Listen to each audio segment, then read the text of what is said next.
Welcome back to the David Pakman Show. Greetings. Welcome to the bonus show. Today, the emails have been coming in like crazy with suggestions for the bonus show, and I like it. So far, they've been pretty good. But just a note, if I don't cover your story, it just means that I didn't think there was enough for us to talk about for X number of minutes. Doesn't mean that I don't think it was interesting or that I hate you. Just, Very nice. We need to make a discussion out of it. So there was a Vice documentary. I know we often talk about Vice videos because they're so great and we all love them, about a man who for 20 years has been injecting himself with snake venom. And I guess his inspiration came from a man, I forget the name of the man, who worked with snakes and did a lot of research with snake venom. He basically has no background in this type of thing and just kind of taught himself how to do it. He had some bad incidences, some real scares, but overall he has been successful with this, although he really has no idea what it's doing to his organs in the long term. But he is about 47. He looks like he's 30 or younger. I don't know, I guess he has tons of energy, and he basically claims that all of this is probably because of the venom he's injecting into himself. So this story was sent to us by Ryan, by the way. We want to give credit where credit is due. So I've seen this documentary come up a lot when I look at the Vice YouTube channel. I've just never watched it because I didn't think it would be that interesting. So first of all, you're saying it's worth watching. Oh, definitely worth watching. Yeah, it's like 20. I think it's only about 20 minutes long, and it's fascinating. And after watching it, I mean, they discussed this a little bit in the documentary. Is this man like an intravenous addict? Is he addicted to this stuff? And I mean, it seems like he might be. Would you consider him a drug user or a drug abuser? Well, so what was the point of using this stuff in the first place? Is there some school of thought that injecting yourself with snake venom is good for health? Yes. Yeah, that does exist. There are numerous people who use it to make cocktails that you drink that they say is medicinal. That's a little bit different, of course, than injecting neurotoxins into your bloodstream. But yeah, he believes that this is good for him, that this helps him. He has all these snakes. He harvests the venom himself, and he shoots it into his own veins. Okay, does it get him high? Well, that's hard to say. I mean, with some of them, he clearly feels a bit of, I don't know, a bit heightened. So I think there's clearly an immediate effect. Yes. I don't know whether I would say that he is an addict the way there's a drug addict, because you could say someone is also addicted to vitamins and supplements, right? They take them every day. They need them every day. Where is the line? Like you said, it's not clear whether it's been helpful to his health. It's certainly, there have been incidents where it was bad for his health, but he survived it. The most interesting question to me is whether it would be considered an addiction. If it's not really getting him high and it's presumably for health benefits, to say that he's an addict in the same way that someone is addicted to other recreational drugs, it seems wrong. But at the same time, where is the line between being addicted to some kind of supposed health supplements, which oftentimes do have negative health effects over the long term? I'm not sure. I'm not sure about that. I would open it up to the audience. Yep. Fascinating stuff. Everyone should go watch it. Like I said, it's only about 20 minutes long.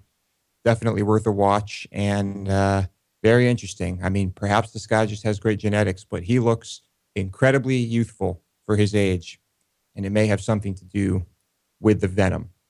Of course, there's absolutely no medical evidence that that's why he looks good for his age. Many people look good for their age, and they say it's because they have a lot of olive oil. So it's really very hard to say. It is hard to say. He did have some type of test done on his blood, and the results he received were that he was on par with someone who was about like 23 or 24 at the age of 40, I don't know, 45, 47. So yeah, check it out. Here's a story from John. John is a man who is an avid cycler and I think it's a cyclist, isn't it? cyclist. Yeah, cyclist. Whatever. I'm sure everyone knew what I meant. uh, it's a newly invented word anyway. So he says he just ordered a prostate-friendly bicycle seat using our link. Thank you, John. Good stuff. And the problem here is that he had a test indicating that there was trouble with his prostate.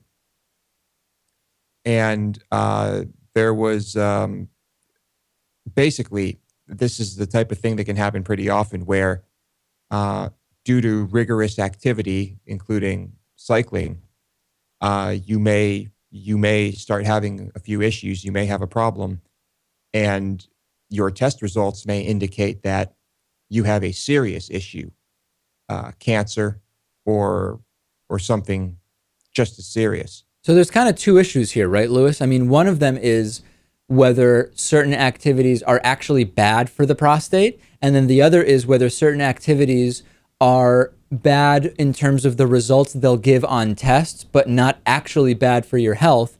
And do they lead to other problems in terms of the future of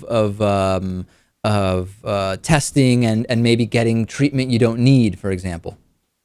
Right. And I think one of the goals here was to avoid a biopsy, which can be invasive and painful. So through some online research, it was determined that this is the type of thing that can happen pretty often when you are cycling or after rigorous sexual activity, or who knows, maybe just getting, getting beat up and hit below the belt a few times.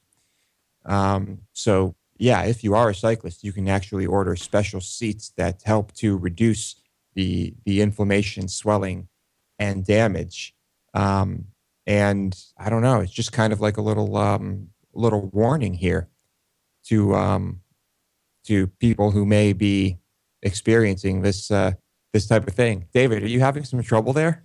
Yeah, I'm having some serious problems here. Dave's got this ongoing problem where the TV behind him will just kind of stop its loop of the David Pakman Show image behind him. And then he has to scramble quickly because, of course, frequently it's during the bonus show that this happens, to try and fix it with his little remote. And man, this is just hilarious watching him do this. Did you get that figured out? Oh, it's all good. Yeah. All right, good. Don't forget, we do need to cut to you while you're trying to get that worked out at least a little bit. So, hey, by the way, about the bike seats though. So I bike a couple times a week, at least before I lived in New York City. I did during the summer and spring and sometimes the fall.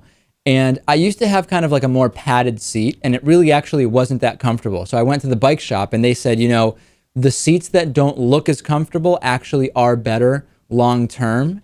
And they gave me one that's like really little. Like you would think, how on earth is that thing going to be remotely comfortable? It looks like it'd be all up in all sorts of places where you don't want it. But after a couple rides, it actually is way more comfortable. And you actually, you almost put like your bone right on the seat. And at first it feels weird, but you get used to it. I'm hoping that is prostate friendly. I would think so, because you don't really have much there kind of like pushing on you, you just kind of have like the tops of your femurs or your hip bone, or I don't know what it is, just basically placed right on the seat. And I've gotten completely used to it. Now I'm just worried about it being not like a prostate friendly seat. Yeah, I remember when we were younger, we used to bike all the time, all over the place, just for fun, of course, long before we were driving. And I've usually found it more comfortable to kind of do that standing and pedaling thing. I found bike seats to being incredibly uncomfortable, but there is, there are some alternatives, like when you're like sitting back, the ones where you're kind of sitting and pedaling. But who knows? Maybe there will be some huge advancement in the future where you can be comfortable and not look ridiculous. That would be cool. Yeah. So this is the story about the listeria outbreak that we covered. It killed 33 people in 2011. Kind of a big deal. And finally, charges were just, levied against the people who were responsible for this. It was a couple of farmers. Let's see, Eric Jensen and Ryan Jensen, brothers maybe. I'm not sure. 37 years old, 33 years old. And they could face up to 6 years in prison and possible fines of 1.5 million. So pretty substantial. So what was it determined? Because sometimes when you have these outbreaks, it's not really anyone's fault per se. Like you can track responsibility to someone, but it's often something beyond their control. It's not a result of lack of cleanliness. It's, something happened to a crop or something like that. But in this case, clearly they determined that the actions the actions warranted a specific actual charge against them. Yeah.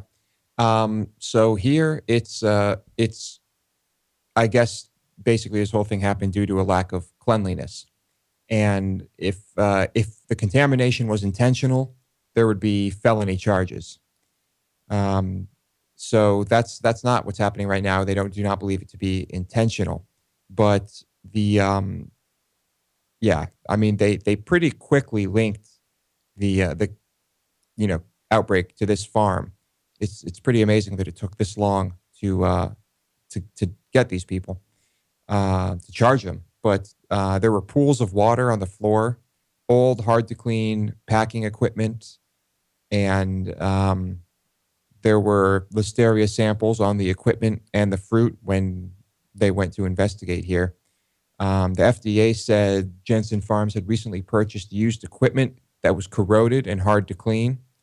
And the way the cantaloupes were cooled, I guess, after coming off the fields might have contributed to listeria growth as well. I always wonder about this because you know how sometimes in restaurants people say you've got to be nice to the waiter because otherwise they might spit in your food, or what's the cook doing, or whatever the case may be. There's like this entire higher level from where the food is coming from that even more so can affect what's going on. It's just truly unbelievable. All right, that does it for today's bonus show, members show. Keep the stories coming. Email Lewis at davidpakman.com. We love getting stories from our members. I'm fine transitioning the bonus show into the members show. It's very cool. Send us your questions. We will address interpersonal conflict you may be experiencing. We can give you relationship advice, or we can just talk about stories that you saw that were interesting that we might not have heard of. Lewis at davidpakman.com. Remember, he spells it Louis at davidpakman.com. See you tomorrow.